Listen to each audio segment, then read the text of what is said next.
बच्चों, इस वीडियो में हम अर्थालंकार से संबंधित अलंकारों को पढ़ेंगे। 9th क्लास में तो शब्दालंकार है, बट आपको जो मैंने बताया है कि इनकी भी नीड होती है। जब आप व्याख्या करते हो और अलंकार होती है, पिक आउट करके लिखनी होती है, तो आपको सारी अलंकार आनी चाहिए। तो इसलिए सबसे पहले हम लोग यहाँ पर पढ़ेंगे उपमा अलंकार। उपमा का अर्थ होता है तुलना करना, ठीक है। तो ब्रैकेट में देखिए, तुलना गुण, रूप, आकार आदि के आधार पर की जाती है। जब दो व्यक्तियों या दो वस्तुओं की तुलना उनके गुण, रूप, आकार आदि के द्वारा की जाती है या आदि के आधार पर की जाती है, तो वहाँ पर उपमा अलंकार होता है। अर्थात दो व्यक्तियों की या दो वस्तुओं की समान गुण धर्म के आधार पर आपस में तुलना की जाए, वहाँ पर उपमा अलंकार होता है। ये डेफिनेशन आप बुक से भी देख सकते हैं, थोड़ा सा चेंज होगा। ये भी लिख सकते हैं जो मैंने बताया, बुक से भी देख सकते हैं।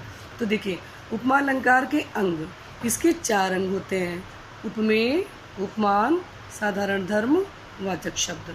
पहला है उपमेय। उपमेय क्या होता है? जिसकी उपमा दी जाती है, यानी उपमा जिसकी दी जाती है उसे हम कहते हैं उपमेय। उपमान क्या होता है? जिससे उपमा दी जाती है, यानी जो ऐसे शब्द जिनसे उपमा दी जा रही है उसे हम कहते हैं उपमान। और उपमान ज़्यादातर प्राकृतिक वस्तुओं के ही होते हैं। 3rd पॉइंट पे आइए, साधारण धर्म। उपमेय और उपमान की विशेषता दोनों में जो एक समानता होती है उसे हम कहते हैं साधारण धर्म। वाचक शब्द क्या होते हैं?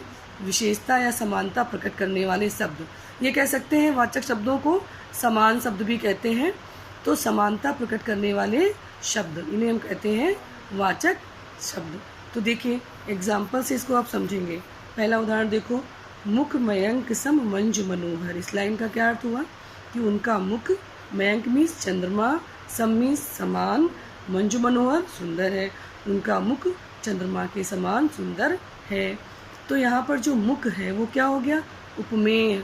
क्योंकि उपमेय क्या होता है? जिसकी उपमा दी जाए। मुख की उपमा की जा रही है ना, तो मुख हो गया उपमेय। मयंक, जिससे उपमा दी जाए। देखिए, जिससे उपमा दी जाए, चंद्रमा से उपमा दी जा रही है, तो मयंक हो गया उपमान। सम क्या हो गया? वाचक शब्द, यानी समानता प्रकट की जा रही है, समानता प्रकट करने वाले शब्द। मुख और मयंक में जो समानता प्रकट की जा रही है, ऐसे शब्द। ये शब्द सम हो सकते हैं, सा हो सकते हैं, सी हो सकते हैं। तो इस तरीके के शब्द यहाँ पर प्रयोग किए जाते हैं। मंजु और मनोहर क्या है? ये है उपमेय और उपमान की जो विशेषता है। उपमेय और उपमान यानी यहाँ पर मुख और मयंक की मनोहरता का वर्णन किया जा रहा है, तो मनोहरता क्या हो गई? साधारण धर्म, ठीक है। तो इस तरीके से स्पष्टीकरण करते हुए आप इसको लिख देंगे। दूसरा एग्जाम्पल देखो, ये भी मैंने आपको 8th में कराया हुआ है। पीपर पात सरिस मन डोला। उनका मन पीपल के पत्ते की तरह डोलने लगा। तो अब किसकी बात की जा रही है? मन की, है ना, मन की बात की जा रही है। तो मन क्या हो गया? उपमेय हो गया। और मन किसकी तरह डोलने लगा? पीपल के पत्ते की तरह। पीपर पात, पीपल के पत्ते की तरह। तो पीपल का पत्ता क्या हो गया? उपमान हो गया। सरिस वाचक शब्द हो गया, ठीक है। और डोला, क्योंकि मन डोलने लगा है, तो डोला जो है ये साधारण धर्म हो गया है। इसके बाद देखिए 3rd पॉइंट पे आइए, सागर सा गंभीर हृदय हो, गिरी सा ऊंचा हो जिसका मन। तो इसमें देखिए बच्चों, पहला तो सागर सा गंभीर हृदय हो, इसमें सागर और गिरी सा ऊंचा हो जिसका मन। सागर से जैसे हृदय की बात की जा रही है, और गिरी मतलब पहाड़ के जैसे मन की बात की जा रही है, पहाड़ की ऊंचाई जैसा मन और सागर जैसा गंभीर हृदय। तो इसमें क्या उपमेय है? दोनों लाइनों में क्या उपमान है? देखिए, सागर हो गया और जो गिरी हो गया, ये तो उपमान में आ जाएंगे, क्योंकि बोला गया ना सागर सा गंभीर हृदय हो। तो हृदय की बात की जा रही है, यानी जो हृदय है वो सागर जैसा गंभीर है, तो या होना चाहिए। तो हृदय जो है वो उपमेय है, और सागर क्या है? उपमान है। सा क्या है? आपका वाचक शब्द है। और गंभीर क्या है? साधारण धर्म है। यहाँ पर देखो, गिरी सा ऊंचा हो जिसका मन। तो यहाँ मन के बारे में बात की जा रही है ना, तो मन उपमेय है। किसकी तरह?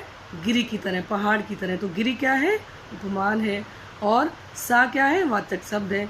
ऊंचा आपका हो गया साधारण धर्म। तो इस तरीके से आपको मैंने उपमा अलंकार के 3 एग्जाम्पल बता दिए हैं। आप अन्य एग्जाम्पल भी देख सकते हैं, पढ़ सकते हैं। गद्य में भी एग्जाम्पल होते हैं, जैसे राधा के चरण रति से भी सुंदर हैं, राधा के चरण रति से भी सुंदर है, इस तरीके के भी आते हैं। अब आगे बढ़ते हैं रूपक अलंकार पे।